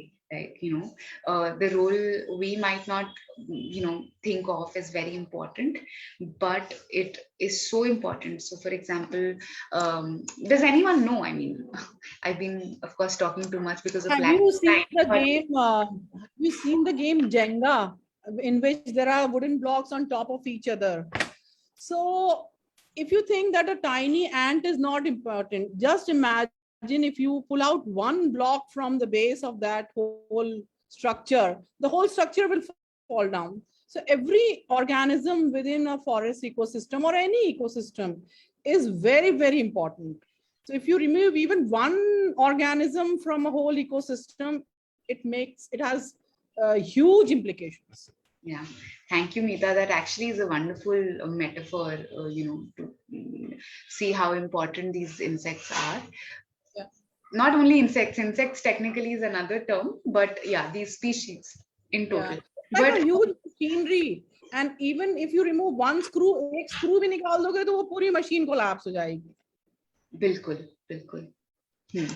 तो but अभी हम बोल रहे हैं कि इतने important होते हैं. One process is decomposition, of course they help in decaying living matter, dead matter, but other than that, can you think of, especially when we are talking about bees and also some beetles, butterflies are not here, but okay, let's talk about bees. Can anyone say why bees are important? And these days there are very, statements, like you'll hear statements like, if bees cease to exist, all life on earth will collapse. If not all life, human life definitely will collapse, just a couple of years, if bees, they cease to exist on the planet. Does anyone know why, if there is any truth in that statement at all? बीज हम सबके लिए क्यों जरूरी हैं, हमारे जीवन के लिए, स्पेशली ह्यूमंस के जीवन के लिए? Why are bees so important? Okay, they help in pollination and make honey. Okay, two very different things, but pollination, yes. If we had more time, I would have spent more time and I asked you a lot more questions, but yes, the bees, they actually help the plants in reproducing, in creating their next generations. So if bees do not help in pollination, the plants are not going to reproduce, right? Most of the plants that are dependent on bees, and some plants would be dependent on other insects. So these insects, they are not present, which of course our presence is a threat to them, but we will not talk about it now. So they will actually, the process of pollination will stop, because of which newer plants will not be born, will not be created, and hence there's going to be a great loss of even forest life, the botanical life that we see. We are endangering the bee population, but we can't survive without them. Without them, right? All our food items, like you go to the kitchen and you pick up most of your grains, rice, wheat, everything is here with us because of bees, right? And of course, we also underestimate the strength of these creatures in, the kind of homes they make. But if you see, ants will create such beautiful houses. Termites, so this is a termite hill, and it's such an intricate structure if you read about it a little more. So it's like a tip of the iceberg. So you're only seeing the hill part, but it goes even deeper within the ground, and the structure from within. So the kind of literally the kind of channels that exist, and this structure is actually being used by humans, studied, and then humans are trying to replicate this in architecture, like to create a building like this, because a lot of ventilation is taken care of. So there's like natural air conditioning that happens within this termite hill, right? And no need to install ACs and spend so much energy, waste so much energy on that. And bees, of course, bees, we all know the beehives are such delicate, such interesting, beautiful structures. And termites are important. They are unique in the sense that they feed on wood. I mean, we wouldn't know of, apart from microbes, of course, we wouldn't know of creatures that feed on wood, but they do. And then whatever nutrients they get from the wood, they give it back to the system, excrete it to the soil. We spoke about this. This is a huge beehive. Read about bees, like the entire life of bees. It's just so fascinating if you can take out time. Right, we've already discussed this. Okay, yeah, this I think, don't we have it here? Okay, maybe I can share it with you all later, but you'll find a lot of these videos where you can actually see. So the bee is actually, so the bee goes to flowers for nectar, of course, but then it also eats pollen. And while it's doing that, a lot of pollen gets stuck to it. And that's how it transfers pollen from one flower to another. But more on that in another session. So actually it has pockets on its legs for pollen. Yeah, it does. So, and friends, I would request you to plant at least 2 flowering plants on your balcony or on your window or anything. And keep out a saucer of water in the summers, because bees need to drink also. Yeah. And I've seen some people would also make a sugar syrup and keep it out in winters, because they believe that very few flowers are present. So, but yeah. Okay. So beetles, again, another really underestimated species that exist. Not underestimated, but we don't know much. As in our day-to-day lives, we don't care about beetles, but so fascinating. And you'll not believe that. So of all the creatures that exist on the planet, and the known creatures are estimated to be somewhere around 17 lakh. Out of that 17 lakh species that are known to exist on Earth, 25%, imagine 25% of those creatures are beetles. Right, so extremely important, and just the kind of variety that exists within beetles. So this picture here, literally every picture that you see is a different species of beetles, right? So they're not, I think one might see some similarities, but the species can be closely linked to each other. But overall, it's not hard to believe that they are pictures of a different species of beetles. Right. So insects, apart from being pollinators, they also act as food. So a lot of big insects will eat smaller insects. A lot of birds feed on insects. So again, very important for the entire, again, strange, but strange to see a big animal like a bear feed on something as tiny as a termite. But yes, bears, they love termites and they love ants. So yeah. So you can see how it is cyclical. One thing is supporting the other, like the termites are bringing back the wood into the soil. The termites are food for the bears. So it's all cyclical, and everything is important in the whole process, in the whole cycle. Yes, and again, this is a small clip from that same movie, My Passion for Trees. And here, it's so mysterious. Like, I did not think of something like this before I saw the movie, and it's so fascinating that there actually are ways with which trees can communicate with insects. Imagine. I mean, of course, reproduction is one thing, but this is actually proper communication through signals. So, so here in this video, we are going to see that there's a tree that is under attack by aphids. Aphids are again really tiny insects that we humans also sometimes consider as weed. But yeah, even for some trees, they it's not healthy probably for the tree to have a lot of aphids feed on it.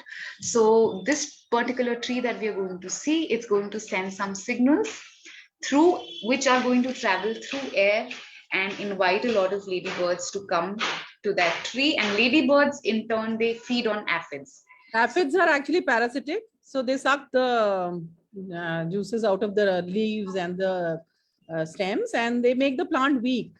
But not to miss this here, that they might be important in some other way in the ecosystem. Exactly. They are harmful to the plant.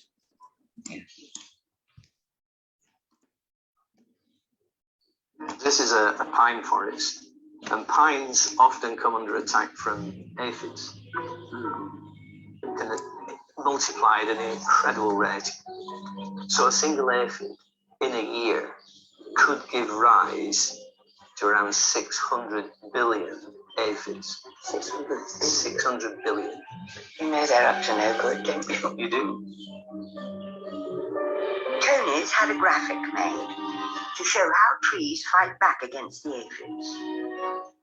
The trees are under attack from aphids, so what the tree can do, it needs help. It needs to bring in the cavalry.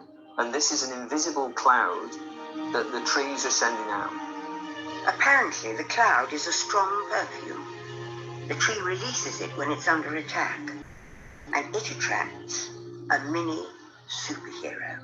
And the ladybird can smell this cloud, it can sense this cloud, and it knows that there is food there. You know, they are launching off, flying away to the pine to feed on the aphids. So ladybirds are as sensitive to that cloud emitted by the pine as that to a shark to the smell of blood in the sea. It's wonderful that they... Yeah. So did you notice? I'm getting very few responses on the chat now, but I hope at least some of you saw what that video was about. And again, you can use the link that was posted earlier to actually go and see this movie. Really interesting. Somebody said yes. Yeah. So the pine actually called in the cavalry. So the cloud is actually a graphic. So don't get mistaken by the fact that, okay, there's actually a red color cloud that is coming. They colored it on the computer. It's actually only a fragrance. A scent, yeah. Yeah, it's only the scent that is traveling.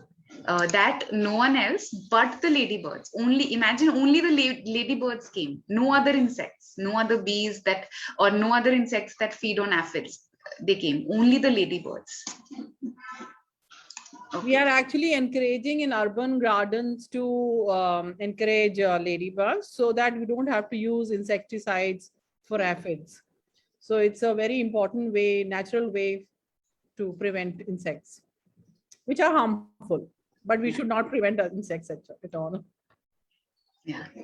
So yeah, see, so do you notice we are talking of different components that are present in the forests, and we've covered so much.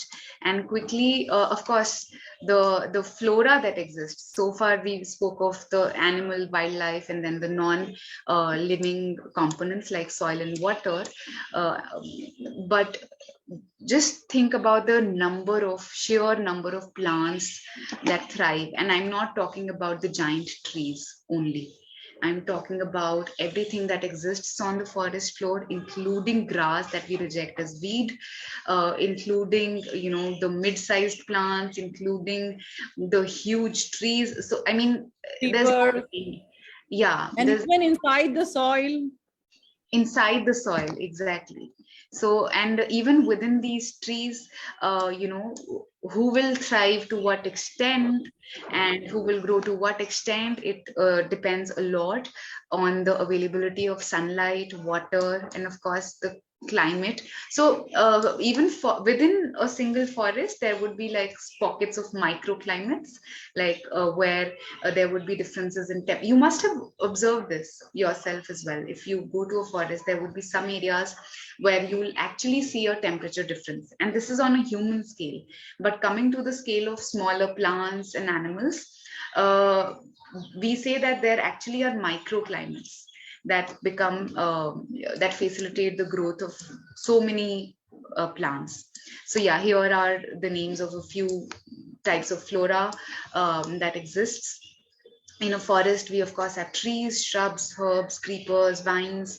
There are parasitic plants, and of course bamboos and pines and grasses, just endless. And of course, this is a small schematic. Right.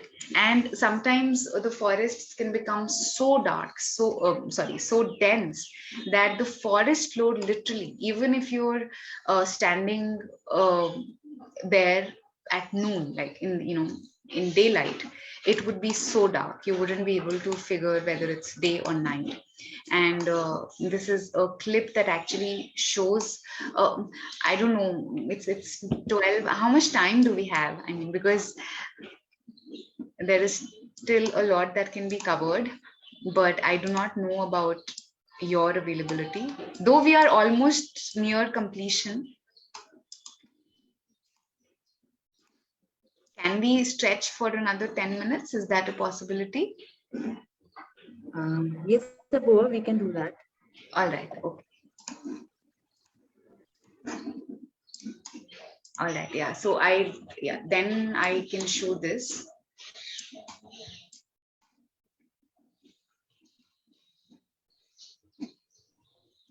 I just want to make sure if this is the video or.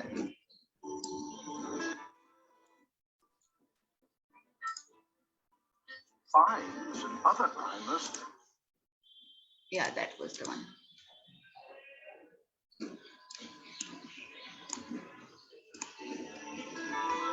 Oh no, sorry, I'm so sorry. Vines and other climbers.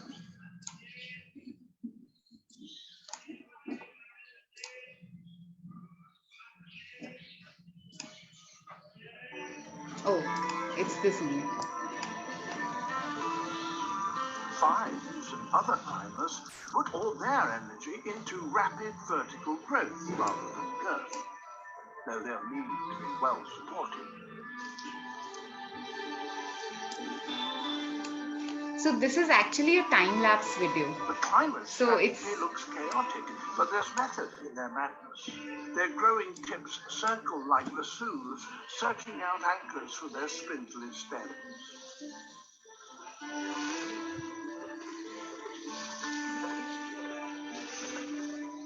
They put coils in their tendrils so that if their support moves, they will stretch and not snap. But the front runners at this stage, the first to fill the clearing, are pioneers like the Macarangas. Their immense leaves capture huge amounts of sunlight, so fueling their growth.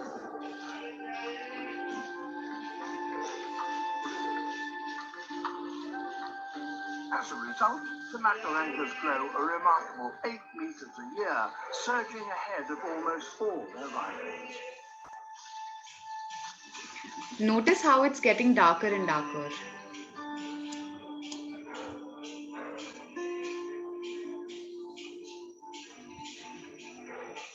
In the race for the top spot, hundreds will start, yet few will ever reach the finishing line. Their growth cut short by the diminishing light. In less than 4 years, the gap will have gone. But that's not the end of the race.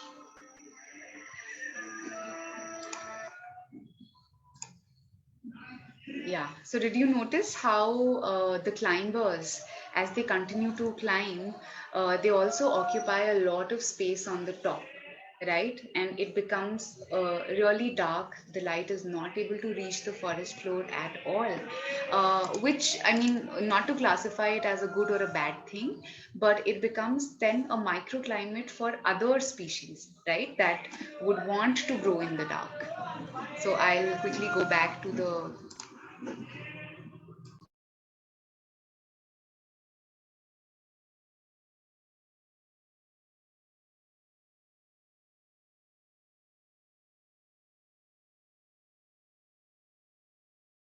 Oh, okay, so I have an idea actually. So we still have a couple of more slides left, and I doubt we'll be able to finish all of that. But maybe just to have a small conversation right now about what other things. So we spoke about so many things, but is there something that you believe we did not speak of about forests and how they're important? Or what makes a forest for that matter?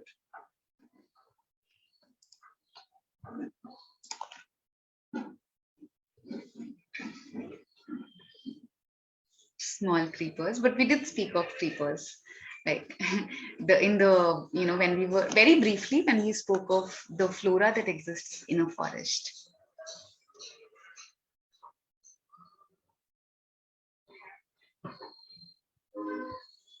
So actually there is so much diversity other than that of, so we spoke about insects separately, we spoke about the flora, but overall if I just look at the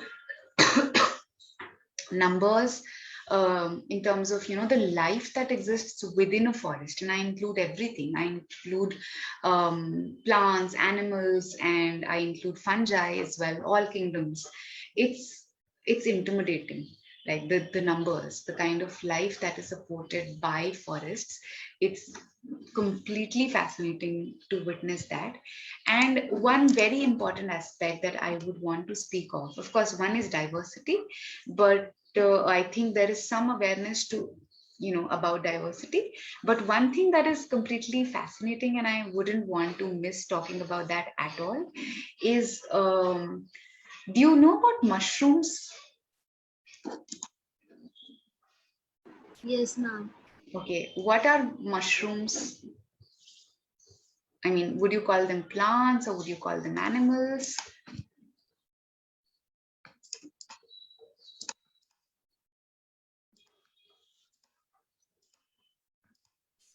Fungi, fungus. Yeah, they're kind of a fungus actually, and I'm just scrolling through the slides, but there's just too many. Okay. All right. Yes, they are fungi, and so that they act as, we discussed earlier, that they act as decomposers, right, of dead and decaying matter. They would decompose, help in creating humus. But there's an important discovery that has been made only, it's recent in the sense that it's only a few decades old, that discovery, and that is that all the fungus that we see on the forest bed or even on trees sometimes, all of that, it really is connected under the ground, and there's a vast network of network that facilitates communication.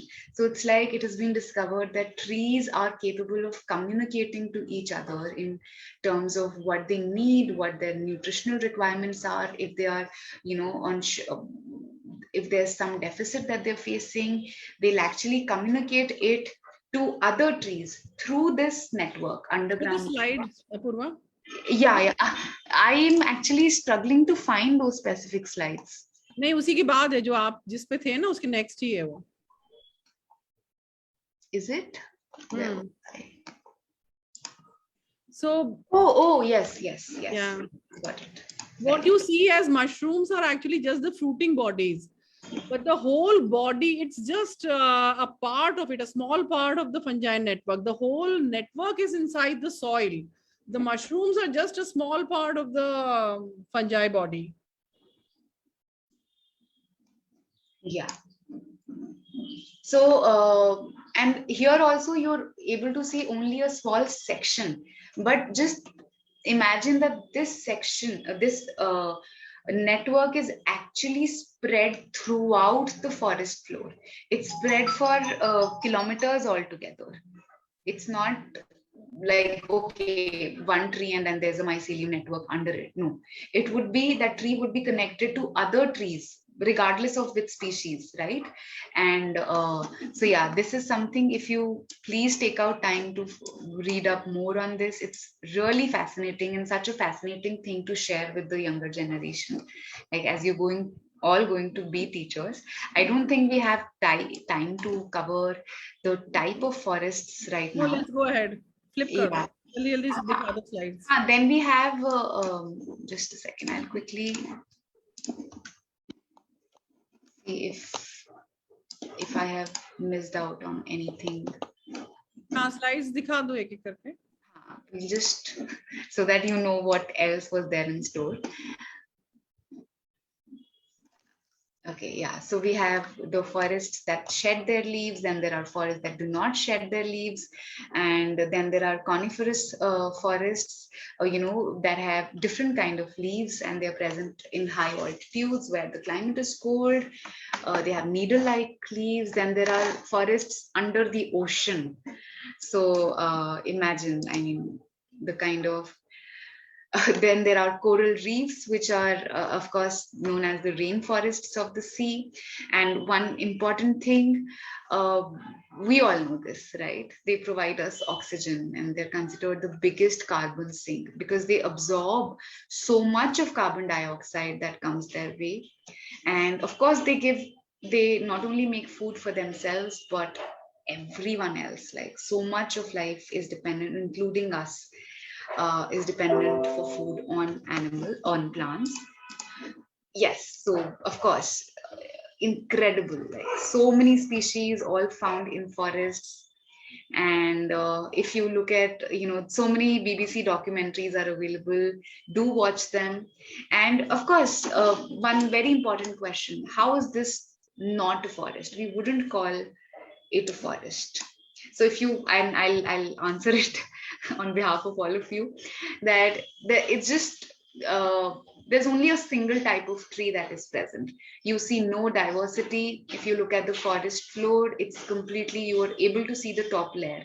Like, there is no vegetation over there, no grass, nothing. It's so dry.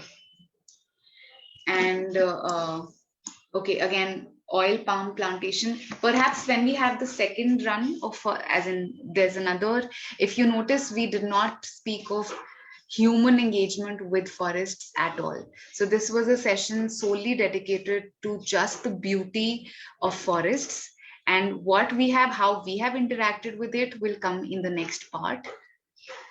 And of course, How it is our real home. Exactly. And it's a huge ecosystem. This is one of the most important things. So as humans, we tend to believe that we are the center of everything. We are the ones facilitating so much of what happens in nature, but that is such a big misconception that we all hold in our heads. Even as students, we are not required for forests to sustain themselves. Forests were there long before we arrived on Earth, and they will be there long after we are gone. So they do not need our intervention. And one very important thing, all matter is naturally recycled in a forest without any external intervention. And of course, there's so much of variety that exists, and there's no preference for a single species that, okay, this is more important and I am going to, there's no forest head that would rule over a forest or say I'm more important than others. And of course, there are a lot of smaller, so like we saw wetlands, within a forest, so they would act as a smaller ecosystem that would behave differently than the other areas of the forest. And you saw how even the fungus is important. Absolutely. which is to a great extent invisible. Like, Yeah. oh my God, birds. Right? There are mammals, there are birds, reptiles. Imagine, I mean, 2 hours, you can now see how they're nothing for a session on forest. I think an entire lifetime is less to study about And we are forests. talking of only the visible part. There are microbes which you can't even see.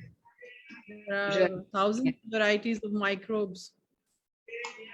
Yeah, just all of this biodiversity that exists. So important. So through this presentation, friends, we've been trying to highlight how forests are the heaven of life. We have been born out of it. We are ourselves are children of this of forests, and how important they are to us by creation of topsoil, by supporting biodiversity, by being such an important source of water. They are. It is very hard not to stress on it. It's like it is very, very important. So next. Yeah. Then that's it? No, yeah. So, yes. So, I mean, this statement in itself it says so much, that if abundance of life is truly visible anywhere on our earth, and where a multitude, meaning where so many organisms can live, feed, and sustain over generations, and we believe that that place on earth, forests, make that space on earth where all of this abundance can happen. So yeah, with this, we end our session for today, and really hope that all of you are taking away something from this, and would begin to realize the importance of forests, and not in a very preachy way that acha matlab ped ugao aur ye karo wo sab bhi karo, all of that is very important, but just for me, I feel taking the session, and also as a student, when I have been a part of any session on forests, it just gives me the motivation to actually go and connect, go and be in a forest. And I know it is so difficult. We discussed about it earlier. To be in a city, how do we, we often think that we have to leave the city to be in a forest, but it need not be the case. There are so many wild areas that are present within the city where you can go, take out time, really take out time, just stand next to a tree, just observe the soil. I mean, take out time, take out 10 minutes to do nothing. Just sit on the ground and observe. Just look at the ants crawling from one place to another.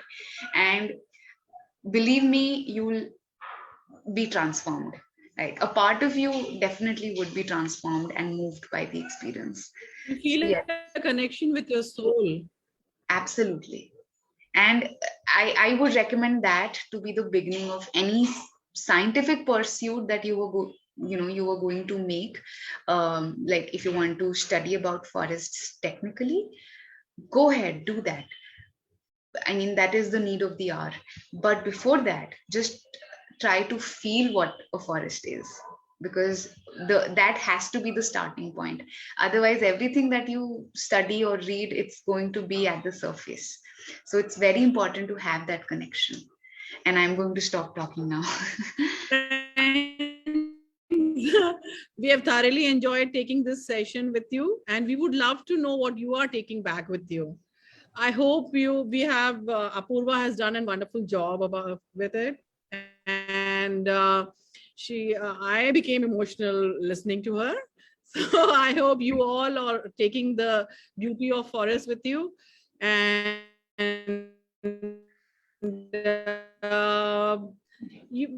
beauties, how we cannot survive without the forest.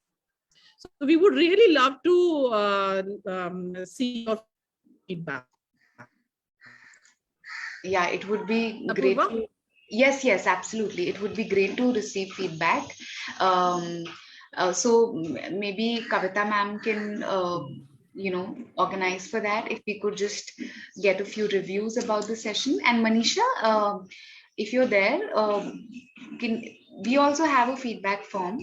So is it possible for you to share? Just I have to make a different one. No? I Oh, have just all right. common So one. what, Kavita ma'am, what we'll do is we'll share a form with Just you. a few sentences, everybody can write what they are taking back from the session, because we would really Actually, like to know yeah, that we are able to give what we want to give. yeah. We want to infect you with the same passion. Thank you, Apurva, Manisha, and Mita for this wonderful session with all those pictures, video, and sounds you created. I enjoyed the session completely. Yeah, we all are talking about that. We get a lot from forest, and it always gives those positive vibes. So I just want to say that right now we can observe and experience and get benefited from the nature and the natural beauty. But it's on the other side, it's unfortunate that because of the human activity, forest cover is decreasing day by day. So I just hope that we all individually as well as all together will develop those positive attitudes and adopt such practices for sustainable development. So thank you for bringing those insights. Thank you so much. And one of my colleague, Dr. Mamta Singhal, because of her keen interest in this topic, she also joined the session. So she's here with us. Uh, and she raised her hand. I think she want to say something. Mamta ma'am. Yeah. Sure. Thanks, Kavita. Thank you for this wonderful talk, and thank you, Kavita, for organizing this. And I had a class, and I somehow mistook that the session starts at 11, and I joined late.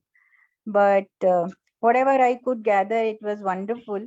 Also, these girls I have been meeting, and for the past few classes, we've been discussing the kind of things you have shared here, like the beauty of the forest. And unless you are in a forest, just be a part of it, not for the purpose of study or anything, but just because of the fact that you are there, and you spend some time, you learn so many things, and you start you as Mita just said, na, you take back something, you get transformed from within. So this is what I think the girls, our students, and everybody, all of us need to experience more and more whenever we get an opportunity. That uh, forest, or for that matter, any other ecosystem, is self sustainable. It's not dependent on human activity, right? So I think it's a wonderful talk, and I really want our girls and ourselves to experience more of this in whatever possible ways we can get an opportunity. So Apurva and Mita, if you have some opportunities to provide to us as a group for to be part of some walks in the forest, in the nature, we would love to be a part of Ma'am, it. are you all are in Delhi? Or Yes. or are Yeah, So that's Delhi lovely. I NCR. have to go on a forest walk. yeah, so because we were in the beginning talking about, so we was talking about Sanjay Van and Jahanpana. So I don't know how comfortable it would be for a lot of students to join, but definitely we can think of conducting a forest walk. In fact, I have gone with certain groups on these walks, and it's of course a Right. marvelous So, experience. And sure, Mita. I think whenever it is like this, in fact, what if there is such a group? Earlier, I was part of such a group. If there is such a group, I and Kavita can join, and the students can volunteer if they want to join too. Or we would be sending them the information, and whenever they are free, we can take them too. Okay, great, great. because from the college side, it becomes a kind of administrative issue to organize this. We Yeah. can On do a it on independently. on a voluntary basis, anyone, any student, any teacher can join. So we would like to hear back from you. Definitely, we'll in fact, this is something that was on my mind while making the session also. But yeah, since you have mentioned it, I will push. हाँ, because जो first hand identity. experience होगा ना सब लोगों के लिए, Yes, yes. तो I think उसका जो impact है और उसके जो मायने हैं वो अलग ही होते हैं. Nothing compares to that, Mamta. I agree. Oh, okay. And on that front, I just want to share one information. So there's Asola Bhati Wildlife Sanctuary in Delhi, and they are celebrating Butterfly Week. So they actually, it's not a proper walk, but they are doing a butterfly counting event. And I just got the notification yesterday. So I can share that with Kavita ma'am, and maybe you can, it's on 20, I don't know. I mean, it's next week sometime. So of course, I mean, that would be a good starting point for a lot of students. And I don't know if our team would be able to join or not, but independently, if you all want to experience just a part of it, like a part of what we spoke of in the session. Let us go, Apurva, you and me. Let us make it final that we are going. Yes, yes. So I'm in. Yeah. So I think we can also like go Yamuna Biodiversity Park, which is in I think GTB Nagar. That's not Yes. Delhi campus. It's close to Kashmiri. Yeah. Yeah, that one also they will provide a walk basically. So we can. Let's conduct something soon. Yeah. Mamta ma'am wants to say something, I think. No. I am fine. I just want to say thank you. Thank you so much. Yeah, and sorry we have taken a little more of your time than was allotted to us. So it was totally worth it, Mita. But I hope we have made you want to see the second session, to really thirst for it. That would be really nice.